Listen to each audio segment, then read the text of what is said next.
El Señor es mi bastión, mi baluarte y salvación, es mi Dios,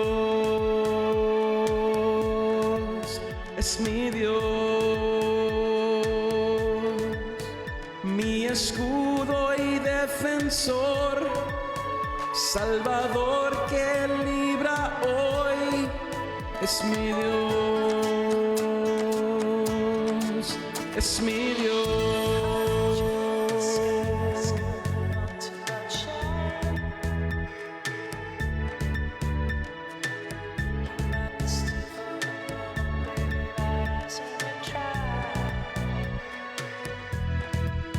El Señor me premia por mi conducta y mi valor, es mi Dios, es mi Dios.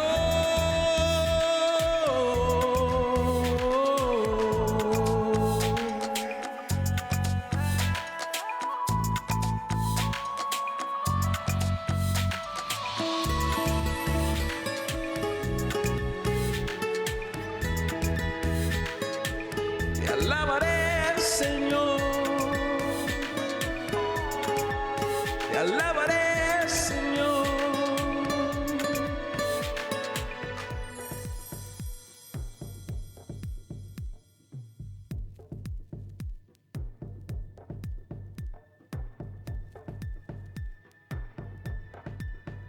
El Señor es mi bastión, mi baluarte y salvación, es mi Dios, es mi Dios, mi escudo y defensor, Salvador que libra hoy, es mi Dios, es mi Dios.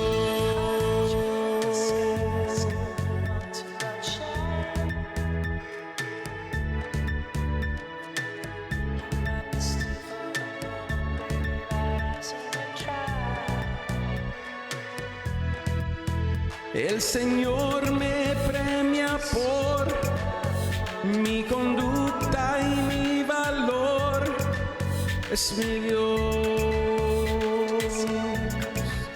es mi Dios.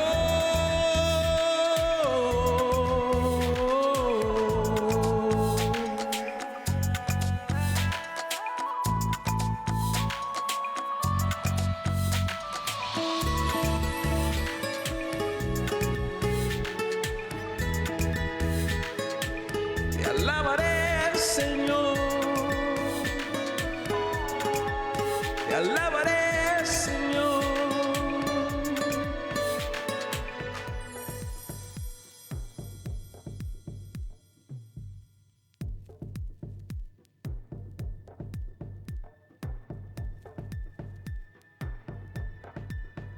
El Señor es mi bastión, mi baluarte y salvación, es mi Dios, es mi Dios, mi escudo y defensor, Salvador que libra hoy, es mi Dios, es mi Dios.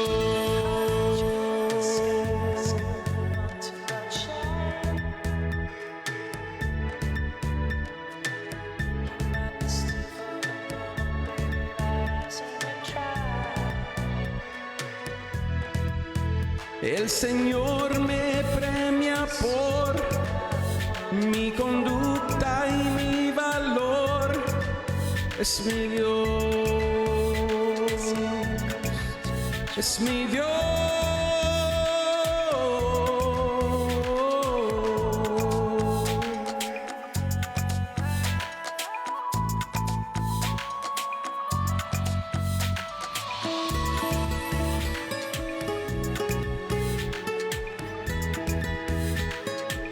Te alabaré, Señor, te alabaré, Señor.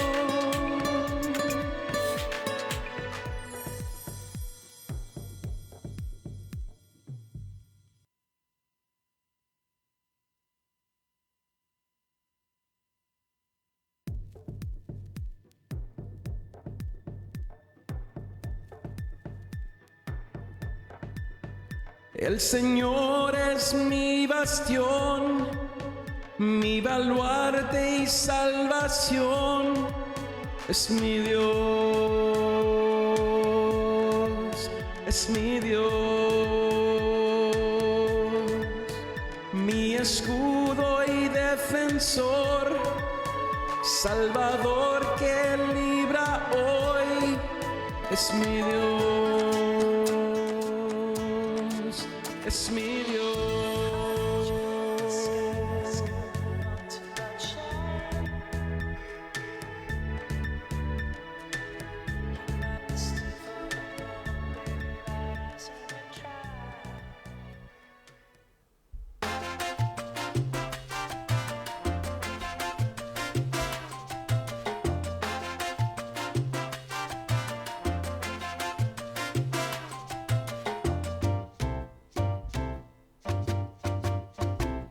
Well, good morning, everybody, and welcome to GOZO TV.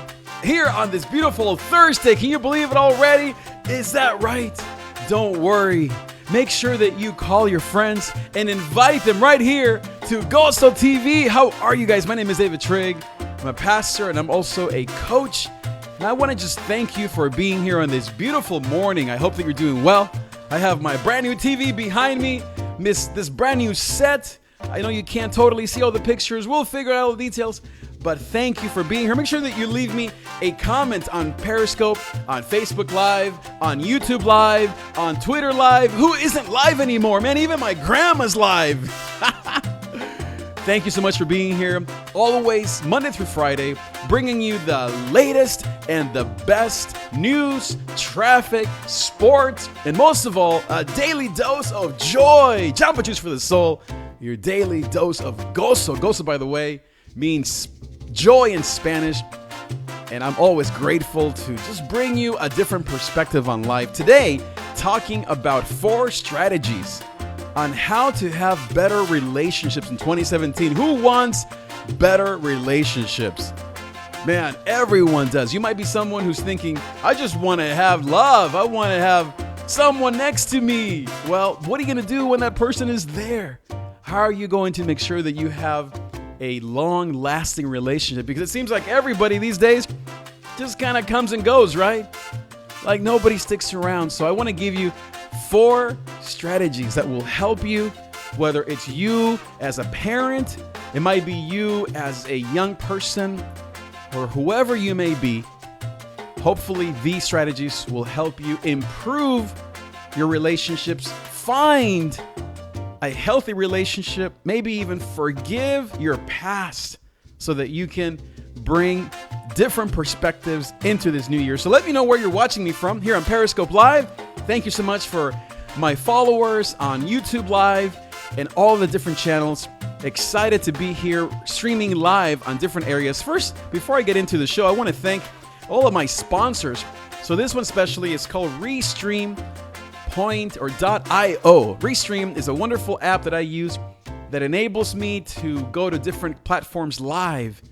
And so thank you to Restream for all of your awesome support and for all that you do yourself to help us on this awesome show. So I want to tell you a little bit about these strategies. So here we go. Number 1, the first strategy that you need, my dear friend, in order to have healthy relationships that will last. The first one is you have to be aware of the stages of life.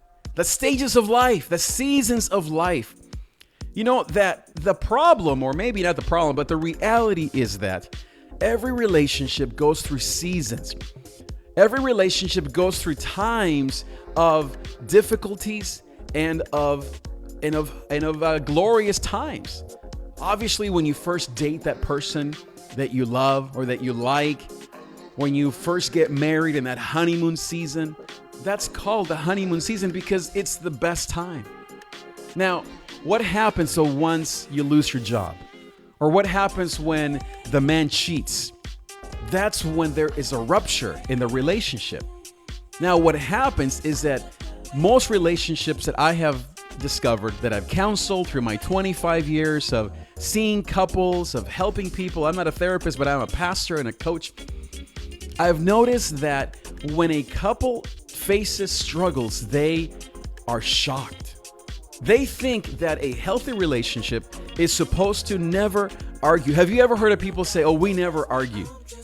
I'm always worried when people say that because they're either lying or they're ignoring their problems. People think, especially if you're someone who is a faith, a Christian, a follower of Jesus, people think that to struggle, to go to therapy, to have difficulties in a relationship is wrong. What's wrong is to not acknowledge that those things are happening. And then second of all, is to not do anything about it.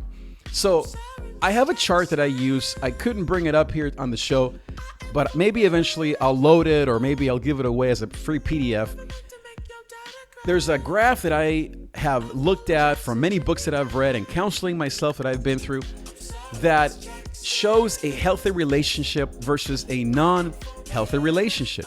A healthy relationship is one that begins to climb, but then usually when the kids come in, maybe that first, second child, right around that time, they go through a fault, like an earthquake. You know, having kids can be shocking, right? Now, what happens to unhealthy relationships is that when they face that trial, then that's their peak, and then they just go all the way down. Have you ever noticed that? Maybe you don't have children. It might be that you are dating that person, and then you face that first trial, that first moment when you're not getting along with your partner, and then you don't know how to resolve it and you part ways. The second time that couples struggle is when they have teenage kids. When they're at that age, meaning their children, when they're now teenagers, and you know how difficult it is for teens, right, to go through life. Well, it's just as difficult, if not more difficult, for parents. And again, this is not just for parents, but I'm just giving you some context here. If you are a parent, you probably can relate to this. Maybe you don't have teens yet. So my point is, the number one strategy is to realize that there are seasons. There's nothing wrong when you go through trials. What's unhealthy is to ignore, to not seek help, or to let your relationship just dive, and then to get into what I call the zigzag approach. Let's buy that new car. Maybe that'll fix things. Let's have another child. Maybe that'll get rid of our trust issues. None of that stuff is going to help you actually grow. It's only going to mask the problems for a season. Number two is to realize that there is usually trauma that in your life has to be dealt with. That the reason why you might not be getting along with your partner or with the person that you love, this might even be relevant to boss-employee relationships. But the number two reason, or the second strategy, is you have to be aware of your own trauma. What do I mean by trauma? What I mean is that all of us have an inner life, a mental health game. Some people deal with anxiety, depression, alcoholism, addictions that stem from issues in their childhood when they were maybe abused or dealt with loneliness or had a parent that wasn't there. And so when they come into a relationship, they often bring those issues with them, but that person, that man or that woman, doesn't deal with them. They think that maybe this person will somehow magically make everything better. And we put so much pressure on our mate, our husband, our wife to be the fix-all. How many times have you heard people say, this person completes me? This person is everything to me. Obviously, you want to hear those things.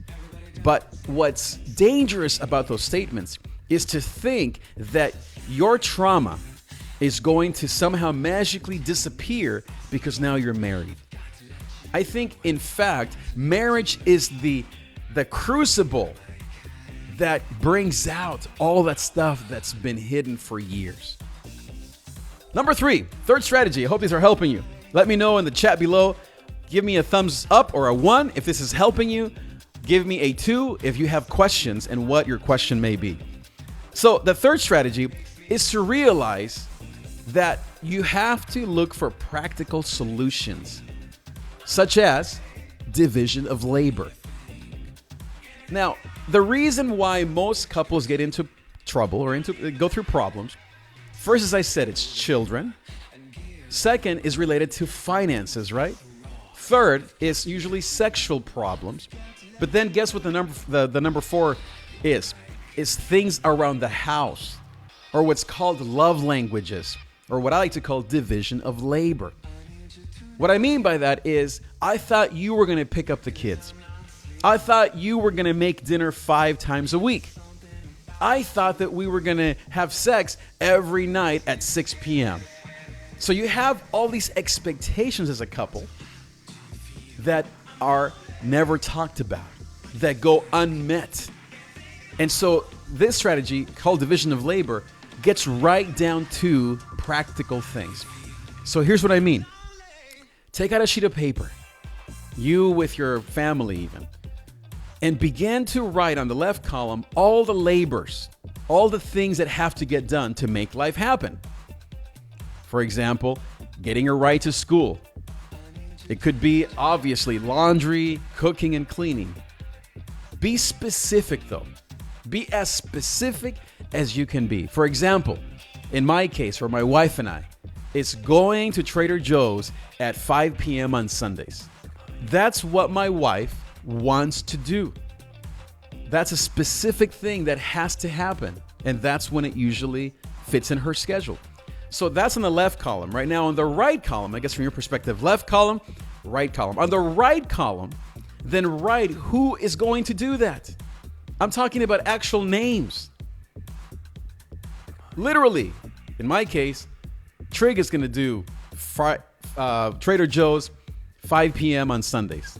It could be that both of you do it, but then that has to be an actual plan. David and Rochelle, Trader Joe's, 5 o'clock every Sunday. Laundry. It could be that you do it on Saturday mornings. You have to go maybe to the laundromat, or maybe you have, if you're lucky, you have your own machines at home or in the garage. So if your expectation, again, on the left is that laundry happens every Saturday from 10 to 5, it takes all day, right? Sometimes. Then on the right side, write the name of the person and go down the list until you have all of the major labors spelled out and assigned to somebody. Now, don't assign these things without them knowing. You have to do it with your partner. Otherwise, you're just back to fighting over unmet expectations. So that's number 3, division of labor. And then here's the last strategy, which I think, without a doubt, is the most important of them all. And that is to realize that only God can fulfill your need for love. This is, without a doubt, the most foundational principle that you need to learn, that my wife and I, seek to implement every day, every year of our lives. My wife and I have been married 21 years. It's a joy. We got married in 1995, August, so coming up almost here on 22 years, I guess, next year. And we have been a very happy couple because we have understood a lot of these principles. We've been to counseling. We have sought help from mentors and from guides to help us along, especially at those 2 seasons. Children in that young stage, and then teens in this season right now of how do we navigate this now?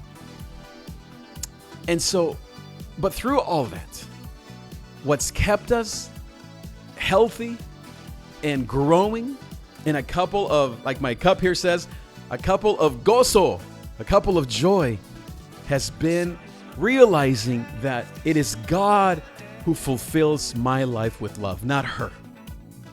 I think the danger that most people fall into, whether young or old, midlife, wherever, is to blame or to expect your husband or your wife to meet all of your needs.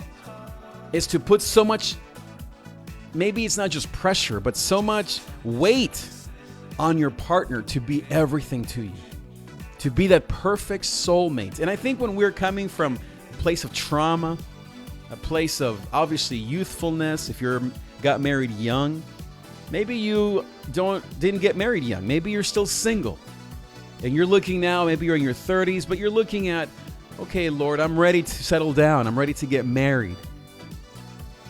Maybe you don't even have children yet. You might be in your 40s, and like a lot of people now, they don't have kids. Or perhaps you have a 2-year-old or a very young baby.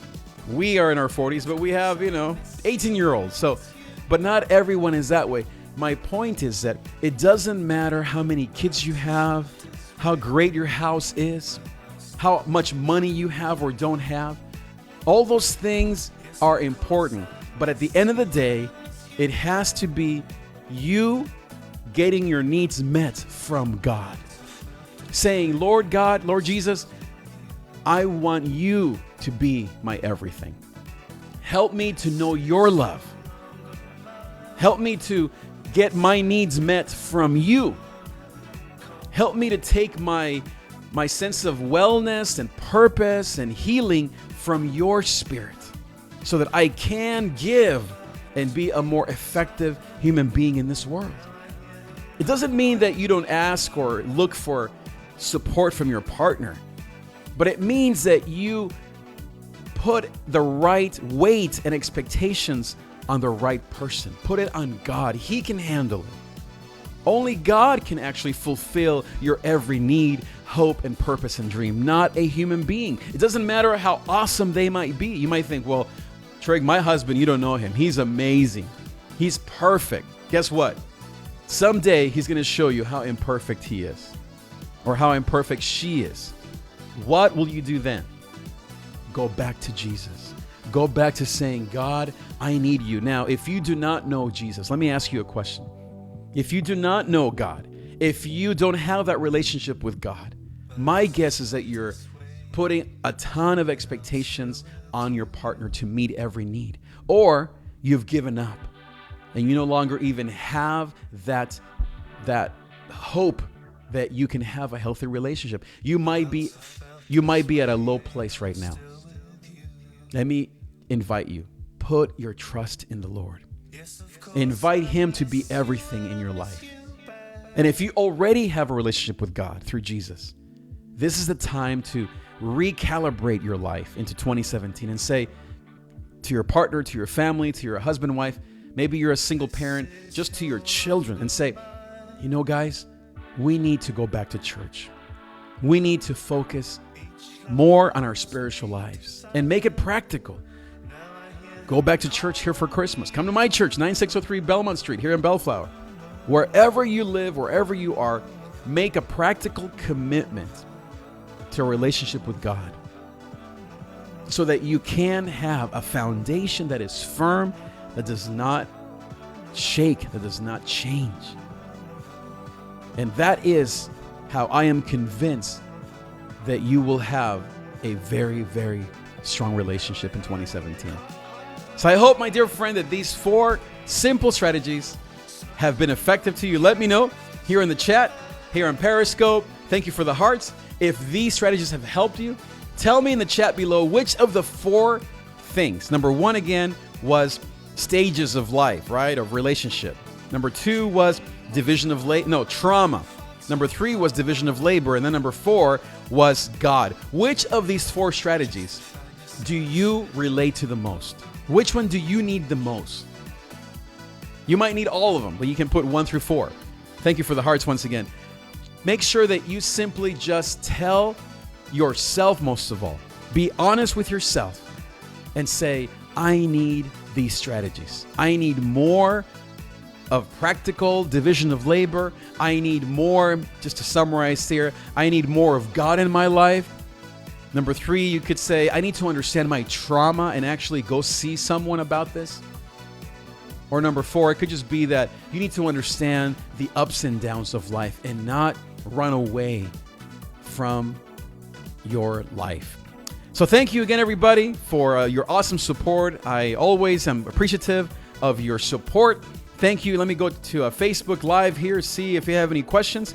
As always, let me know what your questions are. What are the things that you are hoping to accomplish?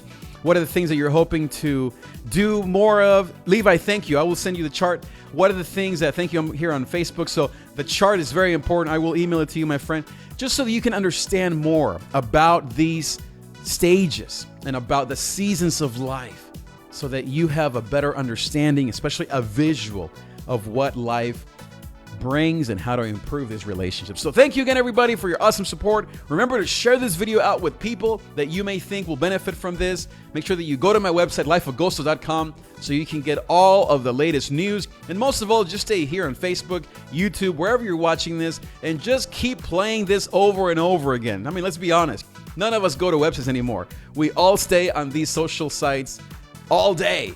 I know I do, because there's good stuff. Sometimes you have to also, turn off the thing. But my point is, stay connected. Go to my Snapchat, watch all my latest snaps there, my Instagram, my Twitter, blah, blah, blah. You know where to find me. Thank you so much, everybody, for being such a loyal follower of GOZO TV. Share this out. Subscribe to this channel so that you can watch always the latest news. Thank you again. Thank you so much for being here. Have an awesome rest of this day, and I will see you next time. Adios.